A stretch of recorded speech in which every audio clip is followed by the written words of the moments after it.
All right, Spring. After Mikko Rantanen is dealt in the 7 to 8 p.m. hour last night, the Avs have to turn around and play a game, the first of a back-to-back matinee set against the Boston Bruins and New York Rangers, an 11 a.m. Mountain Puck drop, 1 p.m. local out there at TD Garden. Martin Necas playing in his first game. Every single one of the players that was involved in yesterday's trade playing for their respective teams this morning and this evening. Taylor Hall going to the Carolina Hurricanes alongside longtime Avs forward Mikko Rantanen, the 10-year player, sixth all-time in goals, seventh all-time in points, a top 10 playoff performer in points per game in NHL history, not just the Avalanche, is traded last night. The Avs get Necas Drury, a second round pick this year, and a fourth round pick in the following NHL entry draft, and going up against a bad Bruins team. And that is what Boston is this year. That ain't a good hockey team. The Avs dominated possession for the first two periods of this game. And then they fell asleep for like 10 minutes. Boston strikes. The Avs decide to start throwing pucks at the net, and it's too little too late. They get an empty netter. 3-1 is the final. Yeah. It was good until it wasn't. It wasn't bad until it wasn't. First period, I thought the top line looked very good. It was fun to watch. Nathan MacKinnon with Jonathan Drouin and Martin Necas, and they were humming a little bit. And as the game went on, I think my big takeaway is number one. I'll start with this. I like Martin Necas. Now he was a -3 in this game, but I like that player. He has size. He looks to be at least 6'3". He has very good speed. I tell you what, him and Nathan MacKinnon are going to combine for a sexy ass odd man rush goal this season with those two blazing up the ice. That will happen. They'll have a highlight where everyone goes, "Oh my god, that was awesome." But I also saw chemistry issues for sure with Necas and his new teammates, especially as this game progressed, and maybe most notably on the power play. It is that one thing about Mikko Rantanen, like maybe the biggest thing actually in terms of like, man, they're gonna miss that. It's having the left-handed threat, a true left-handed shot threat on the right wing. It looks like they're going to try Lehkonen over there. We've seen that. Drouin over there. Even maybe Middlestat from time to time, those left-handed shots. Because it's such a better angle for the one-timers when you have that left-handed shot on the right wing, and that's what the Avs are so used to. So I noticed, the right-handed shot of Necas, it was a little weird for them to adjust to on the power play. He essentially occupied net front. He occupied that spot. They didn't really want to mess with that right-handed shot on the right side. So chemistry was not there. And how could it be? All he had was one pregame skate with these guys.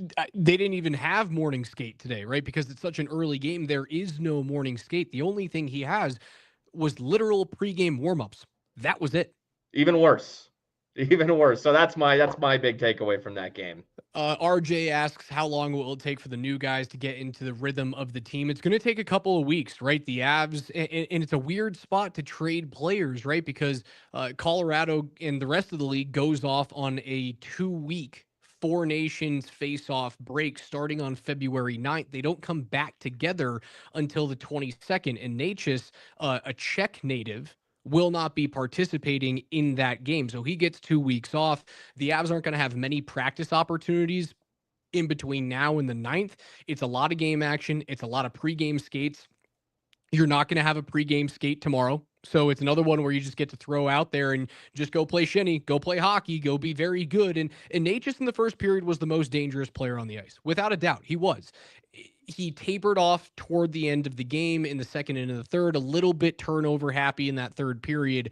But the Avs just were too little too late yet again today. And we'll get into Mikko Rantanen. The majority of this post-game react is going to be Mikko Rantanen, because in the grand scheme of things, what was it, game 49 or 50 or something like that for the Avs this year? Does that really matter in the long run? No, the Avs are fighting for the 2-3 seed in the Central. They'll likely be the first wild card team in the Western Conference this year. The overarching theme is Mikko Rantanen. We'll get to him in a second. I thought that Nate just looked fast. He looked dangerous at 5-on-5. I don't know if he fits in a 1-3-1 power play alongside Nathan MacKinnon and Cale Makar. What that means for me is, do you put him on second power play? No, you don't. You don't do that. This Avs power play, which is now one of its last 30, now has to change. Maybe you don't run a 1-3-1 anymore. Maybe you run an overload. Maybe you run a shooting power play. Maybe you go box +1 so that you can utilize Nathan MacKinnon at the top of the offensive zone on his off wing, Natchez at the bottom of the offensive zone on his off wing, and then run Cale Makar on his strong side on the top right, where he does like to play and shoot from that right side dot, right? Offhand, off wing, or strong hand, strong wing. Cale's not the one-time guy typically on this offense. He normally stops it, waits for guys to come to him, changes direction, and shoots from his strong side. Maybe Ray Bennett has to take a look at that. Maybe now you are forced to physically actually change something on the power play rather than just go, well, it'll eventually work, which right now it isn't. I agree with all of that. As far as the Bruins go, I wouldn't say they're bad. It's a bad hockey team. They're very mid. Look, as long as Pasternak's out there, and I think I heard today he leads the NHL in shots on goal. That makes sense because they're not. Can shoot. Yes, exactly. They are not that great of a team. They're really not. So therefore, Pasternak just has to fire at will to give him a chance. Of course, he tipped his cap to Mikko Rantanen. He scored an empty net goal with 2 seconds left in this bad boy. But, as long as Pasta's out there, as long as Marchand, and he's older, but he's a solid player, Zacha, Lindholm, solid players. Morgan Geekie has been a pleasant surprise. They were kind of counting on that when they acquired him. I know you're a fan of Geekie, Raj, and love him. He scores the two. He's a sneaky little player. It's Charlie McAvoy did not play. That's a missed opportunity because he really is so crucial to that back end on both ends of the ice. So a little concerning that they weren't able to get more than one goal without McAvoy out there. And Swayman's been better of late, but struggled to start the season after signing that big old new contract. I see you're putting a comment up there, and I want to read this one. RJ on the chat says it was basically pickup hockey. It was. There were so many sequences with Natchez on the ice where I felt like they didn't know what they were doing. They were making the best of it, but there were sequences between Natchez and Nate where sometimes it felt like you have the puck. No, you have the puck. They were unsure about who should assert control in this situation, when to let the puck go. And it created some chaotic moments. These will be cleaned up. Another comment I saw, the gaming estate. Natchez is a good player, probably the best the Avs could have gotten back. I kind of agree with that. I agree with it, considering that Mikko was an expiring contract. And there's, last night I was thinking, the Hurricanes are going to re-sign him for sure because he's the best player in theory that's been in that uniform in a hot second. It's about time that they commit to a star. But I'm not 100% sold. Mikko could sign elsewhere. He could blow up with Carolina and outprice himself there. He could not underperform with Carolina, and the Hurricanes could say, whatever. They give up Natchez, who has one more year left on his deal. That's not the end of the world. For the Avs, that is a good thing. It is an extra year. it's the best they could have done considering Mikko was an expiring contract. And Natchez is a good player. Is he Mikko? No. No. But I see signs and tools from him that suggest to me that they're not going to miss too much of a beat. No, the delta is not, it's not massive. I'm not saying that they're close to being the same player because they're not. Like Natchez is on pace for his career best of 92 points this year. Mikko is about to have his third straight 100-point season. Mikko's one of the top 3 wingers in the game today, and his camp believes that he can make $14 million or more next year on the open market. And because of that, they thought that Colorado then deserves to pay him somewhere close to that.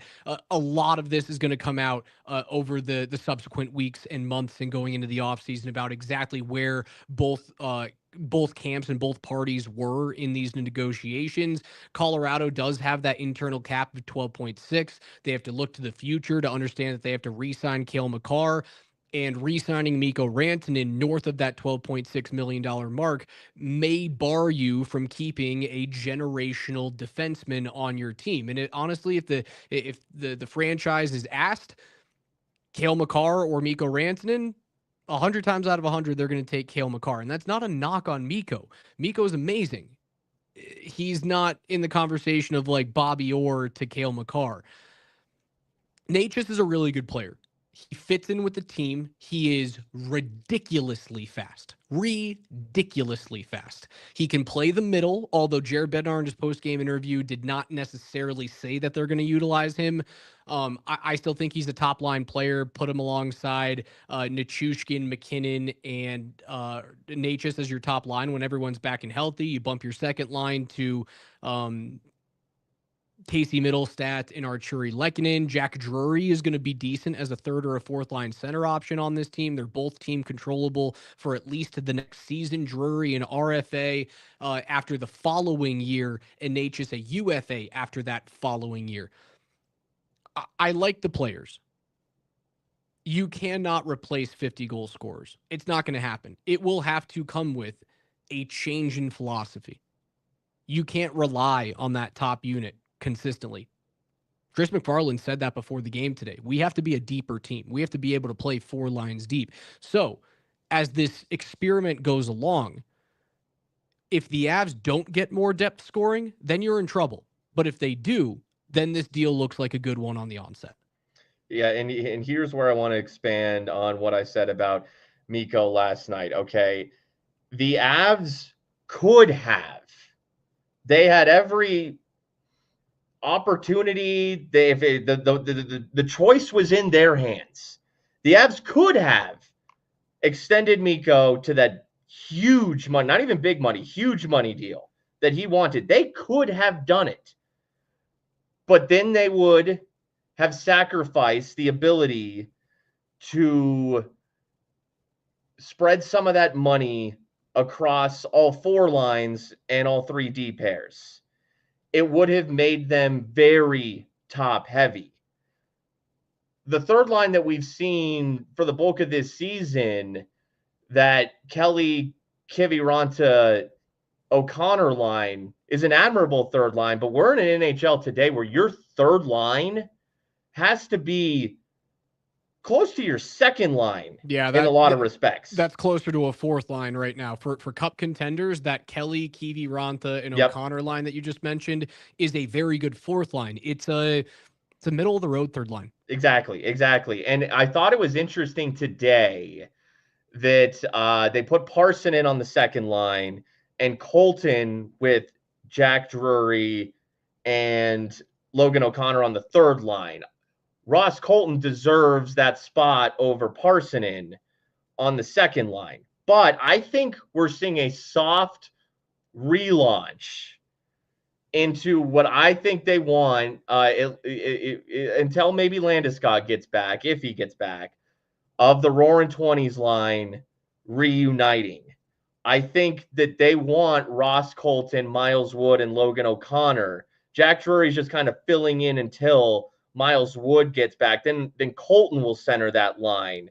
And the way that Ross Colton has played this season, that's a dangerous third line player. Nichushkin would reassume a spot in the top 6 when he's back. So are they as dangerous, Rantanen to Natchez? No, but I'll argue it's marginal. But depth-wise and the flexibility it gives them, it will help them. So they could have re-signed Rantanen, but I think it would have been unwise. I think the play is to give yourself flexibility, which this franchise always has, and to address as many positions as possible rather than a handful. Without a doubt. Jim asks, so why did it work with Pittsburgh when they had Crosby, Malkin, Letang? Why did it work with Chicago when they had Patrick Kane, Jonathan Taves, Duncan Keith? Chicago's the questionable one in there because they did have some big time contracts. They were able to get Marian Hossa in there on a very affordable deal as thumbs up bubbles are going up. New iOS is doing something crazy. Yeah, your iPad's fun, man. I know it is. I think if I like put my hands up in celebration or like sometimes fireworks go off, I have no idea. I digress. It's a squirrel moment. I saw it off the live feed once. It's awesome. Hopefully it shows up. Pittsburgh's different, man. Sidney Crosby took $8.7 million for his entire career. And that's the reason why Pittsburgh was able to hang around for 15 years and be a legit threat for 15 years. It's because Sidney Crosby took less. And the Avs had a couple of players that took a little bit less, but not that much relative to their actual cap value or their free agency value. McKinnon took a bridge deal for a couple of years when he was young and starting to become one of the superstars in the league. That second deal was the greatest steal in the NHL. Cale Makar right now is on a steal of a deal at 9.25 on a bridge deal. Rantanen was never willing to take that. And I do wonder, while the team is devastated that he moves on, he's a best friend. They grew up together. They won a cup together. That is devastating to move on from that type of player and a great dude in the locker. Mikko Rantanen was wonderful. He was never a jerk to deal with, and he was always the life of the party when he was in there. An amazing hockey player, but he was the only guy in that core that was never willing to take that deal. Even when he was in RFA, he never took the bridge deal. They went up until the last second to re-sign him. He never took the team-friendly deal. He's the only guy out of the core that didn't do it. There's something to be said about that, Spring. No, 100%. And you want to know the comparison I thought of last night to Mikko Rantanen and what is going on right now. And again, Mikko is a great player. The comparison that I thought of, though, and this is going to hit close to home for you. Now, there's a difference. One of these sports, there's no true hard cap. This sport, the NHL, there is a very hard cap. The comparison that I thought of is the newest New York Met, Juan Soto. Very good players. Excellent players. But am I paying Juan Soto $765 million? God, no. But if I'm in Major League Baseball and I'm Steve Cohen and it's the New York market and I'm super rich, screw it. Why not? In the NHL, you can't do that. I love Mikko Rantanen, but I can't be giving him north of 12.6 or whatever it is as he gets closer to 30 years old. When you can get Natchez, who next year will be more than half the price of Mikko and is 3/4 the player, maybe even closer. I can't do it. You can't do it. That's what is going to tell the true victors in this trade is, can Martin Natchez be 3/4 of the production of Mikko Rantanen, and how, by saving the rest of that money, are you able to then vault over the production of Mikko Rantanen? So can you find a way that, let's say Natchez is an 85-point player. Can you find another way to add 30 to 35 points in value, maybe even 30 to 40 points in value with other players? That's how Chris McFarland can win this trade. It's something that they didn't want to do. You wanted to have Mikko here for the entirety of his career. They didn't want to have to do this, but they did look at the situations, like you mentioned very astutely last night in Toronto, where um, Jonathan or in New York. in New York with Jonathan Tavares leaving the Islanders to go to his hometown in Toronto, and they don't get anything out of it. No compensatory picks. There's nothing like that. You don't have to worry because he's not an RFA. He's not signed to an offer sheet. You get nothing. You lose. Goodbye. Good day, sir. McFarland wasn't willing to do that. I don't know. Is there a far-fetched world where next year that if the Avs trade, maybe the Avs trade Martin Necas in the offseason, or they move on from Jack Drury. Now you have all this cap space, and Mikko Rantanen's off-season value isn't as much as his camp thought it was. Maybe there's a door to bring back Mikko. I think that's very far-fetched, but crazier things have happened. No, it's kind of what I said earlier. Is look, I'm curious to see, what Mikko does in Carolina, because, and a lot of people do see that a lot of his production has been with a big thank you to Nathan MacKinnon, to playing with Nathan MacKinnon, to playing with Cale Makar. So this is a big make or break month and a couple months stretch here for Mikko Rantanen. What does he look like without Nate? If he thrives, his number might go north of Draisaitl. I don't know. I'm rooting for him. If he doesn't, that could get him now back down closer to 13 instead of $14 million. Hell, it could dip below that. It was a gamble on Mikko's part. There's a gamble on the Avs part, certainly as well. But now, the Avs put the ball in Mikko's hands for him. And seeing the video today of Mikko going into the Hurricanes locker room and introducing himself to everybody, I will say he looked ready for it. Maybe for his own self and his own career, it was time for him to lead a room, and he was never going to do that in Colorado. I had a really good comment on, and my tweets cost the Avalanche the game today, by the way. No, they did not. It always Nobody's does, tweets ever Connor, cost anything. Bittersweets was asking, like, hey, are we going to get Connor on the show today? And we are going to have Connor McGahey on more Between the Pipes after games. He's just going to jump on and talk about a few games with us when he can. Today, he's not willing to do that because he squarely puts the loss on me, because I tweeted out in the middle of the game when the Avs were dominating puck possession and up 1-0 that, like, the Bruins are not a good hockey team, and they're not. Like, I'm not wrong about that. But what I didn't do is predict that the Avalanche were going to win the game. So I thought I was in the right. Apparently, I'm just not allowed to live tweet games at all anymore. I thought it was part of my job, but I guess because when I tweet the Avs lose, I'll take it away. It's my fault. You've tweeted during many an Avs win too. That is true, Spring. That is true. Yes. So we will have Connor on a few more. Sorry, Carrie asked about Connor. We will have him on a few more versions of Between the Pipes. Mikko he's got everything in front of him right now, man. And this is a Carolina team that you and I have been talking about for 4 to 5 years of how are they going to get over the hump? And the overwhelming answer is you got to get the guy. And this is their first opportunity to get the guy, because remember, they tried with Jake Guentzel. Jake Guentzel is more akin to Martin Necas than he is akin to Mikko Rantanen. Guentzel's a great player, really good secondary or tertiary player on a good team. Just look at the Stanley Cup championship that he won as a member with the Pittsburgh Penguins alongside Sidney Crosby. He wasn't able to get Carolina over the hump. They move on from him in June. They trade him over to Tampa Bay. He signs a long-term deal. Rantanen has everything in front of him. If he can take that team to a Stanley Cup final, then it's confirmation right then and there.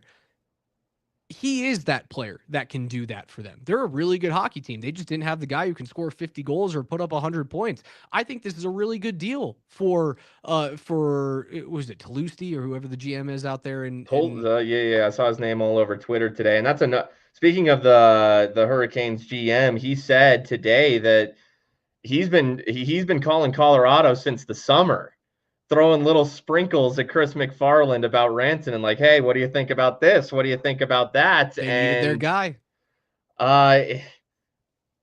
Sure. And I think that, Necas was always Like, yeah, it would have been tough to get a player better than him elsewhere. And also it being the Eastern Conference, like maybe Vancouver, whether it's JT Miller, probably would have been the more realistic one, JT Miller. Elias Pettersson, I'm sure, is the one Vancouver would prefer to keep, though I don't know which one of those two sucks more as a person. Apparently one of them does. Maybe they both do. I don't know. But you're sending him to Vancouver. You would have sent Mikko to Vancouver in this conference to play with Quinn Hughes? Hell no. You send him to Carolina, and Natchez is as good or the best you could have done. He's a very good player, very good player. So it's really a win-win for everybody involved, bro. How awesome would an Avalanche Hurricanes Stanley Cup Finals be? It'd be amazing. You want immediate payoff on the trade? See who won it? That's the way to do it. I tell you, both teams, I think, come out winners in this. Maybe Carolina gets just a little better now. But I think, look, Nichushkin coming back is still going to be gigantic for this team, as with Miles Wood. And at some point, maybe we can do it right now. I mean, whether it's Sidney Crosby or someone else of a good to very good player, borderline great. Sid's older in terms of Sid would be borderline great. Great, I mean, that's a freaking look at what Ovi's doing this year. It doesn't go away. For Sid, it's really not going away. Yeah, for those guys, it's when they decide to hang them up, that's when they decide. So whether it's Sid or even another very quality player, the Avs have the ammo and more cap flexibility right now to go get that thing done. Yeah, and I agree. Joe goes, you guys are hilarious. Avs are not getting past the first or the second round at most. As constituted right now, I still say the West is impossible to get through right now. There's 5 legit teams that can win a cup. It's Colorado, Dallas, Winnipeg, Edmonton, and Vegas. There are 4 legit contenders in the Western Conference. It's going to be hard to get through as is right now, but as Spring mentioned, the cap space that they open up with this move allows you to go and address some issues. It allows you to address either bottom 6 forward to get some more meat to the forward units and hopefully get some more net front presence. But Nichushkin and possibly Landeskog, who the hell knows, coming back would fix that issue internally. It gives them the opportunity to go make a move out on the blue line because their bottom 3 defensemen, they're not working. They're not working right now. Certainly the bottom pairing isn't. Josh Manson's been struggling. He's been on and off this year, but the bottom pairing has been a nightmare. And McFarland does want to go and address that. And they have said the Avs are not done. Not only have the Avs said that they're continuing to kick tires on deals, all of the insiders from around the league, all of those guys are like, you just wait. Colorado is still making some big time moves. There were tweets sent out last night that the Rantanen deal is possibly not the biggest deal on the market, which is insane to think of because it might be the biggest deal in NHL history, at least in the salary cap era. I'm not saying dating all the way, like the Waugh trade is huge and the Lindros Forsberg trade is massive, but since 0405, outside of Joe Thornton being traded from Boston to San Jose, find me a bigger trade. Yeah, this is one of the bigger, forget Avalanche trades. This is one of the bigger NHL trades in the past 10 plus years. This is a gigantic, I mean, hockey Twitter it wasn't just Avs and Hurricanes fans. It was insane. It was it captivated the hockey world last night to the point where, and now, if the Avs and the Hurricanes were to meet in the Stanley Cup final, that's not New York, that's not Boston, whatever, Chicago, those big markets, but there are storylines abound now between the Hurricanes and the Avalanche. But yeah, as far as other moves they could make, they got that second round pick. And that's another thing about trading Rantanen. And it's not a second and a fourth. Again, Rantanen expiring contract limits what you can get. But that second round pick that they got is not nothing. That reeks. Whenever the Avs acquire a second round pick like that, they usually turn right around and flip that thing off. That's a trade bullet. That's exactly what that is. That is a trade bullet. And I would have been more upset, Spring, if it was the second round pick, thinking that they're going to hold on to this and utilize it in next year's draft. I'd be more upset about it. I would be lying if I didn't tell you that I wished that was a conditional first. where if Carolina wins the cup or if Carolina makes the cup final, that second turns into a first. I think that was a miss for McFarland. But again, as you said, it's a very good point. Mikko's expiring contract doesn't allow you to do all that much. Like, you can't force the other guy's hands because there's no guarantee that Carolina even retains Mikko Rantanen after this run. They gave away enough. They gave away two players that wanted longer term deals that have a little bit of frustration with the front office there in Carolina. Both Drury and Natchez have had that history there. It was a fine trade, but you are so right. That second round draft pick, dude, that's a bullet. That is a trade bullet. I want to touch on something that you said earlier. Mikko Rantanen and his ability to now lead a team, right? His first chance to be, I'm the guy. Look at me, I'm the captain now.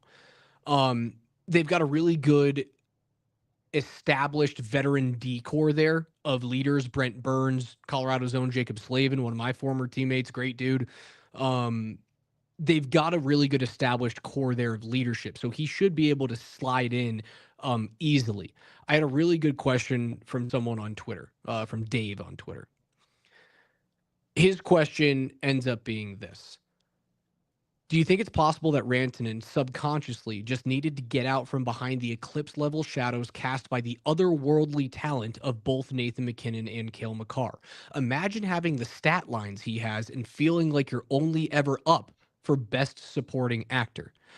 The conversations you and I have had on this podcast about, is Val Nichushkin the third most important team or player on this team? Is Mackenzie Blackwood the fourth most important player on this team? And moving Mikko down even into the fifth conversation. It's a really decent question to ask. Yeah. With Val, real quick on that, I mean, I think, this move also shows what the organization thinks of Val as a player. And I would say, and I've argued, sure, this season, last season, there are moments where it feels like Val is the second best player on the ice as compared to Mikko Rantanen. But I would say overall, Mikko is better than Val. That being said, it shows the level that player is, the level that organization thinks he can play at and will continue to play at. Again, we need him to be available, but it goes to show the trust that they have in Val Nichushkin, that they think when he is back, is he going to be Mikko? Not necessarily, but that is a big left-handed forward that, now with Natchez as well, there's still plenty of star power and talent to help out Nathan MacKinnon. Mikko Rantanen, he wanted 12.5 to 14 mil. He wants 14 mil. I mean, that's what he wants. He wants as much as he can get. The Hurricanes don't have Makar and MacKinnon. Most teams don't have Makar and MacKinnon or players like that they also have to pay. You want to tell me too that Cale Makar deserves $14 million even as a defenseman? Sign off on that all day. You sign off on that all day. That player absolutely deserves it. Mikko is very good. It's funny, there are levels to this thing. You talked about like Natchez and Gensel, right? And then there's a level above that that's like Mikko Rantanen. And then there's a level that's even above that. That is MacKinnon, McDavid, and Makar. I understand the numbers that Mikko Rantanen put up. They're tremendous. But we all know that he's not on that truly top-tier level. I hope he proves that he can play on that level, though. I do too. I wish him the best, man. I love that player. I have nothing against him. I staunchly supported him this entire time. Right? Because a lot of people expect 6'4", 220. Like, why don't you play like Peter Forsberg? He ain't that guy. He's not that guy. Peter Forsberg wasn't a 55-goal scorer, right? That you put up a bunch of points, but like Mikko's a scorer. Mikko is more of a finesse type of guy, despite how big he is, despite his nickname being the Moose. He's not your typical power forward. He's not Matthew Tkachuk. It's not how he plays. It's not Val Nichushkin how he plays. You mentioned Carolina. Go look at that roster. Who's the highest paid player on the Carolina Hurricanes right now? I don't have it up right now, but I would guess it's Aho. Sebastian Aho, $9.75 million a year. He's the highest paid player on that team. Andrei Svechnikov, the 24-year-old, is signed through the 2027-28 season at $7.75 million. Their highest paid defenseman, is Dmitry Orlov, who's a UFA this year, followed by Jacob Slavin, who just signed a long-term extension at $6.4 million. And Jacob Slavin is worth way more money than $6.4 million. I could make the argument that Jake Slavin's worth $9 million because of how good of a defensive defenseman he is. They're not paying a lot of guys all that much money. They've got a bunch of like middling contracts. The Avs don't have that. The Avs have studs. That's what most NHL teams don't have 3 players that they're paying north of $12 million. That's what the Avs would have been in 2 seasons had they paid Mikko and once they paid Cale. They would have been paying Nate would have been the cheapest of the 3 players, and all of them would have been making at least $12 million. That's very Toronto Maple Leafy. And we're seeing with Toronto that it can get you wins, but it hurts your depth. And that is what is hurting the Toronto Maple Leafs. And I'm seeing Oilers fans trying to run laps on the Avs, being like, oh, you said that Mikko was better than Draisaitl, yet we extended Draisaitl 14 per, and you guys just lost Mikko. Well, look, one, Draisaitl's won a Hart. He's in that Mikko tier, but maybe even slightly above. Okay. He's above. He's a better player. He's a better player. But Oilers fans, if you want to laugh about it now, I'm telling you, paying Draisaitl 14 mil is gonna hurt you in a couple years. It's going to. And the Avs didn't want to deal with that. Just like how Toronto is dealing with it and how I think Edmonton ultimately will be dealing with it. Carolina, again, a good fit for Mikko because they're not paying anyone north of $10 million. They have flexibility to be able to finally commit to a player like this. The Avs have Nate and Cale. You can only keep 2 of 3 nowadays over a long stretch. It's really the way it is. You can only keep 2 of 3. It's so true. And Edmonton has to pay Connor McDavid not next offseason, but this coming offseason, but the offseason after that. You think Connor McDavid's going to be cheap? No, that guy's going to make $16 million when that deal is up. The Oilers are going to be screwed at that point. Yeah, right before you know it, you've got $30 million tied up between Draisaitl and McDavid. So their chance rate, like Edmonton's window is always going to be open with McDavid and Draisaitl, just like Colorado's window will always be open in the prime of McKinnon and Makar. Is it that window can either be wide open, it can be bay windows open, or it can be cracked open. You know, you can have 1 foot through. It can be a swinging door every now and again. Colorado's window in 2022 was wide freaking open. Like there's not a wall there. It's just you look out into the ocean on your beachfront property. That's how open it was in 2022. It's closed a little bit now, but if they were to win a cup championship this year, I'd go, yeah, that's a team that should and could win a championship on any given season. Edmonton's window right now, 2022 Avs, wide the fuck open. In 2 years, it will be like Colorado's, where it's halfway shut. Sure. Yes. When McDavid needs to get paid, and even so, the Draisaitl contract kicks in next year, right? Draisaitl's contract kicks in next season at $14 million, which is the final year of McDavid's current $12.5 million contract. So, and that's interesting to me because, you know, we've seen Edmonton a couple times this season, certainly the last one where probably the team that overall impressed me the most, with Winnipeg maybe being the second most impressive team the Avs have faced this season. But, you know, Edmonton finally got bigger, a little more physical, a little more depth to them. Yep. It's going to be tougher to retain that depth next season when you add on the Draisaitl extension, and then certainly the year after. So in a way, this is Edmonton's best year in terms of being able to fill out the most competitive roster top to bottom. Right, but I'm not going to be the guy. It kills me that, like, when this trade has gone away for the Avs, I go, and there goes the cup window for the Avs. I think it's a ridiculous thought process that because you trade away Mikko Rantanen, and therefore you can't win a cup anymore. I feel the same way about Edmonton, is that windows are different. As I just said, windows are different. Even after they have to re-sign McDavid, I will then look at the Edmonton Oilers and go, well, it's going to be tougher now.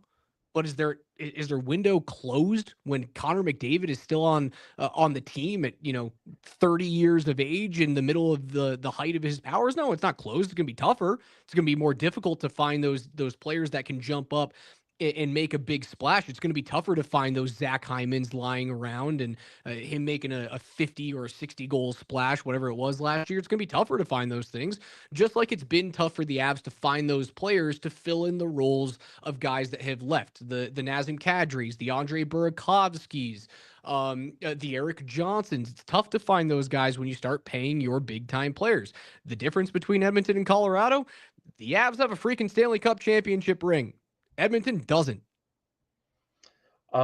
Here's something I want to bring up. Another possible move for the Avs. Let's say it's Sid or whomever.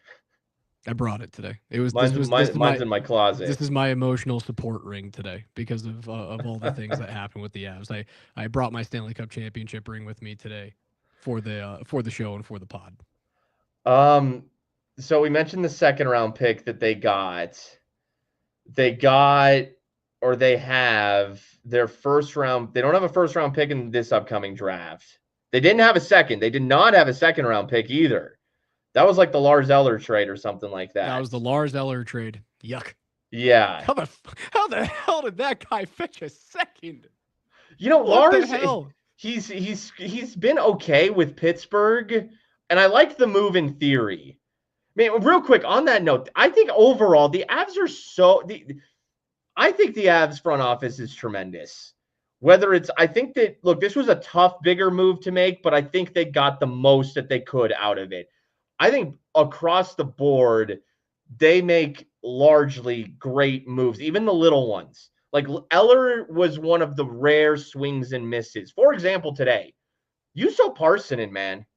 I mean, they got him for nothing. They're paying him nothing. He's actually not too bad, and there's like no risk. The reward doesn't even have to be that high. The kid's got some skill. His setup to Lehkonen was good. He's got some size, left-handed shot, finish. Those are some Mikko Rantanen attributes. He's never going to be Mikko, but like even just little moves like that, they hit far more often than they miss. I think McFarland gets more crap than he deserves, man. I really do. I mean, he made trades that he and Joe made trades that turned this thing into a Stanley Cup championship team after 4 years of failing in the second round. And this might be the most difficult move that any GM has had to make in Colorado sports. Like, think of another move that's been this heart-wrenching. And I guess Nolan and Reese, but look, the Natchez is a million times better than Austin Gomber. A million times better than Austin Gomber.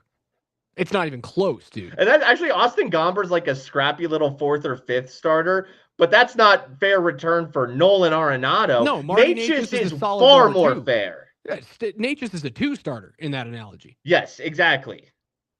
With an extra year level, term. Pierre trading Eric, yeah, the Lacroix situation, dad trading son, yeah, that's a tough one to do. That's a tough one. I guess I just ask you this question, Avs fans. If you had gone into the offseason and the Avs had made a run at Mikko Rantanen, let's say they don't win a cup, but they get close. They're either game 7 of the West Final or they make a cup final, but they lose. And you go into the offseason and you lose Mikko for nothing. How do you feel then? Now, how far do the Avs have to get this year? And compare it with Carolina. How far do the Avs have to get? And how good does Carolina have to be in the Eastern Conference for you to then go into the offseason and go, well, it was worth it? That's my question. Well, so what they get, they would never have gotten the second and fourth round pick. You can scoff at those if you want, but it's not nothing, especially the second. And we had talked about, trade him or not trade him at the trade deadline. And the consensus was don't trade him because that's, even if he's a rental, you're a win now team. You can go get rentals. Fine. So They would have missed out on the 2 draft picks. They would have opened up 9.5. That's what Mikko's making until he gets his extension. $9.5 million, 9.25, whatever it is in that ballpark. So they'd open that. So then you can go spend that on free agents or use it towards a Drouin extension and ultimately even a Makar extension. But I think Natchez next season at 6.5 million. Let's just compare the 6.5 million of Natchez, because he's gonna get a raise when he's up. I think Natchez gets a raise from 6.5. But just for next season in a vacuum, 6.5 for Natchez is better than anyone else you could have paid 6.5 for on the open market. So they ended up getting, and that saves you still $3 million or so dollars, left over from the $9+ million of Mikko's contract. So they got out in front of it. They would have signed a couple free agents in the offseason. Natchez is essentially one of those, but he's cheaper than what his market value would be if he was a free agent right now. The 6.5 next season is a bargain for Martin Natchez. He'll probably get at least 8 when he hits the open market. Yeah, and if he gets the Avs bump, it could be even higher, and then you're in the conversation of, all right, now what do you do now? That's the first world problem of being an Av, right? And being in the front office of the Avalanche is that if you do inevitably get that point bump and that success, that team success bump, you're going to play your way out of Colorado. That's the tough go. And I didn't foresee Mikko Rantanen being part of that equation. I always thought that the Avs bump, the inevitable Avs bump, and then you lose him to the graveyard of the Burakovskis and the JT Compfers and the Darcy Kempers of the world. I thought that graveyard was only reserved for middle six forwards and middle pairing defensemen and journeyman goaltenders that you plucked out of the rough. I thought it was reserved for those guys. I thought the core was, I thought they were immune to that, and that was sobering last night. Yeah, and we'll see if that how much Avs bump there was, because look at Compher in Detroit. Look at especially the skaters who leave. Like Darcy Kemper, he kind of remains what he was. Burakovsky's not what he was. The skaters, when they were on the Avs, they had more production than when they then left the Avs. Mark Springer, would you like to find the players that are at what Natchez is $6.5 million? Yeah. Okay, you want me to read off some other $6.5 million players in this league? I'm going to venture to guess Natchez is, if he's not the best player or better than any player you're about to mention, he's right up there. Just forwards or defensemen as well? Let's go forwards. Okay, just forwards around $6.5 million. Brock Besser, 6.65. That's very similar. Pretty very comparable. Similar. Isn't Besser, is he up soon? UFA this year. Okay, yeah, see, he's getting a raise.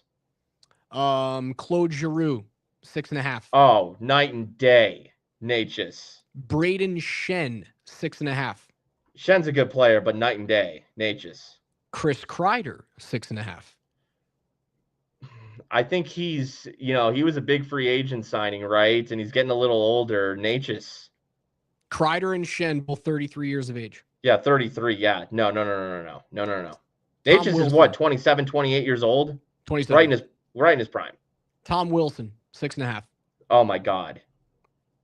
Not even close. Tom Wilson will look good in Avs uniform, though, man. He's a son of a gun. Avs uniform. And he's a sneaky, skilled player, but Natchez is no. Wilson, 30 years old. That contract, the first of a 7-year extension that will pay him through his age 37 season. Brandon Hagel, Tampa. Not the same point producer as Natchez could be. Very effective, though. First of an 8-year extension at 6.5. Ooh, that's a good deal, especially that they just got. That's a good deal for Tampa. Brendan Gallagher. That's close. What was that? Brendan Gallagher, 6.5. Scrappy player, but no. Natchez is a stud compared to him. Alex Killorn, 6.2. with the Ducks now. 35 years old. Yeah, no, not even close. Ain't the same Kaloran that he was when he was in Tampa. I'll tell you that for Dude, free. Nate's just some of this you can see that's why that Hagel deal is actually not too bad. Getting him at 6.5, and that just started. These markets, they go up. Nate just might, now I'm thinking he might get 9 on the open market at least. Quentin Byfield, 6.25. Young player. He hasn't lived Byfield. up to that quite yet from what I've seen. Chandler Stevenson, 6.25, 33 points, Oh my first year of a God. 7-year deal. It's a bad deal for Seattle. So I do think those names that I just rattled off there, they do kind of show you he's one of, if not the best player that you could have gotten at that dollar amount. Yep. I think it's a good deal for them. It's heartbreaking. The big question is, and it has been today, and it was last night, are the Avs better today than they were yesterday? Right now, the answer is no. They are not a better hockey team today than they were yesterday. With the $5.16 million in cap space and now the added bullet of a second-round draft pick going into the March 7 trade deadline, could they be better by the time March 7 rolls around than they are right now? I think the answer is an overwhelming yes. And I want to get back to, before I kind of sidetrack the conversation with a little aside that I had. The second round pick they just acquired. They have a first round pick in 26, a first round pick in 27. Now their first round picks are going to be back half of the first round. But regardless, you can get talent in the back half of the first round, in the second round. And that leads me to prospects that they have. Because when I talk about the second round, I would say the Avs have a prospect right now that's got to be pretty damn coveted. And I think they have 3. They have 3, but I think one especially right now, and that's Ilya Nabokov, who was a second-round pick, which goes to show the value of that second-round pick the Avs just acquired, and the 2 late firsts that they're going to have in 26 and 27. I don't know what it would take to get Sid, and he's only got 1 year left on his deal. Based on the Rantanen return, which was good, but I don't think it was overwhelming. I think it's tough to get overwhelming returns in the NHL, period. I think something like the Avs got for Rantanen is about as good as any team's going to get. Maybe Sid is comparable or just a touch better for what Pittsburgh could get, given that Sid has 1 more year left on his deal. Teams really like that extra year of control. Makes you think what they could have gotten for Rantanen at last year's deadline. Had they known Nichushkin would have bailed on the team. That being said, would you part just Nabokov in general, just because they just signed Blackwood to the 5-year deal? But man, he looks like a good goaltending prospect. If I'm Pittsburgh, I'd love to have that 22-year-old goaltender in my system, because you better believe that it is a rebuild from scratch if you're Pittsburgh once you trade Sid. Yeah, you have some young options. You certainly do. And if you're moving pieces for, and again, this is a pipe dream. Me speculating about Sidney Crosby is not me having any sort of info. It's just me going, same here. I would love to see that play. I got nothing. It's my wet dream is what it is. So you know what? It's my fucking podcast and I get to say it. You too, Spring. I'm just dueling wet dreams. It's sure. An OnlyFans thing now. If you move for Sidney Crosby, that means now that you have more centermen than you need. And I think that because guys are young and Pittsburgh would be rebuilding, Casey Middlestat would be part of that trade. Yes, Middlestat, Nabokov, and a pick for Sidney Crosby. And now you move a lot of money out the door. You allow yourself to make a free agency signing in the offseason or extend Crosby or extend another player. It is possible. You could do that. And then your centermen look like this: Nathan McKinnon, Sidney Crosby, Ross Colton, and either Parker Kelly or Jack Drury. Yeah, no, and I mentioned the name last night. Middlestat would be the NHLer who makes the most sense. Over $5 million per year, gets you just about $3 million away from matching Sid's money. The young, still somewhat young. So that kind of fits into what Pittsburgh's rebuild would start or begin as. Middlestat would almost be like a veteran on what they would want that team to be, even though he's not old by any means, but he still kind of fits into that window. Like maybe if Middlestat developed with the Penguins over the next couple of years, by the time some of their young players are ready, now maybe Middlestat's leading them a little bit. Like he could fit into that a new era window for the Penguins. But I do think that while Pittsburgh would accept Middlestat, he wouldn't be what they would covet from the Avs. What they would covet would be Nabokov, and the other guys are Cal Ritchie and your guy, Mikhail Gulyayev. I love that player, man. And the more Sam Malinsky struggles, the more I need to see Mikhail Gulyayev stateside.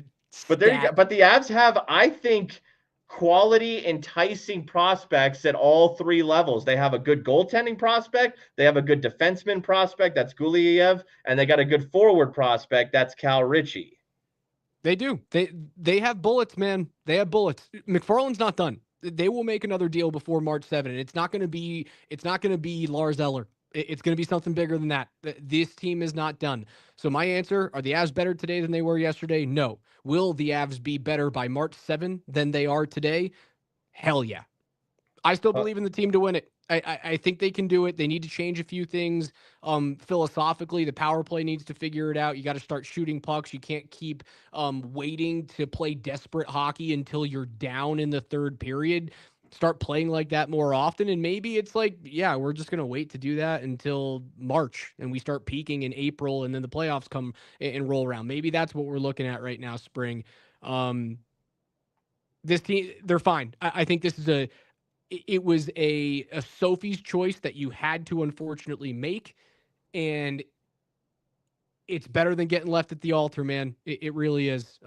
Before we get out of here, Spring, because Dan Tanner is about to hop on In the Paint to go over what seems to be a pretty bad Nuggets loss against the Minnesota Timberwolves. It's just one of those days, apparently. One of those days, brother. Yeah. Final thoughts on today. Final thoughts on the trade in general, and we'll be back tomorrow after the Avs matinee game against New York. Yeah, I've never wanted an Avalanche practice more in my life. I need a skate. I need Natchez to get reps with the Avs because there were chemistry issues. But that honestly, I think can be remedied fairly quickly. But you need to have an actual hockey practice together because that's what I saw today. I saw discombobulation and a little chaos just simply based on lack of experience playing with each other. I think that gets cleaned up pretty soon. And when it does, I'm excited about Marty Natchez. I really am.